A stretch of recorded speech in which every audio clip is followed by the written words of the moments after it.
Hello, কে বলছেন? কে? আমি দিল্লি থেকে শেখ হাসিনা বলছি। আপনি কে বলছেন? আমি তারেক রহমান বলছি। আপনি কেমন আছেন হাসিনা খালা? তোদের জন্য কি আমরা ভালো থাকতে পারবো? কেন হাসিনা খালা, আবার কি হয়েছে তোমার? জেনেও না জানার ভান করছো? আবার আমরা কি করলাম?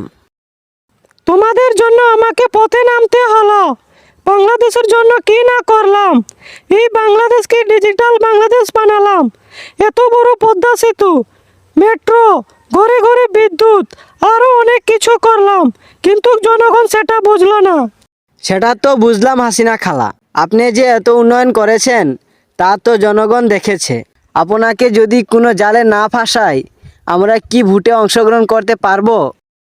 আমি তো জানতাম এগুলো ষড়যন্ত্র তোমাদেরও। তোমরা ছাত্রদেরকে ব্যবহার করেছো, ছাত্রদেরকে উস্কানিমূলক কথা বলেছো তোমরা। তোমাদের জন্য বাংলাদেশ ছাড়তে হলো। হাসিনা খালা, যদি এগুলো ষড়যন্ত্র না করতাম তাহলে আমরা নির্বাচনে অংশগ্রহণ করতে পারতাম না। এজন্য ছাত্রদের সুযোগ নিয়ে আপনাকে আর আপনার নেতাকর্মীদের দেশ ছাড়া করলাম। হাসিনা খালা, আপনি বুঝতে পেরেছেন। তারেক রহমান, আমি খুব শীঘ্রই বাংলাদেশে আসছি। তারপর হবে খেলা।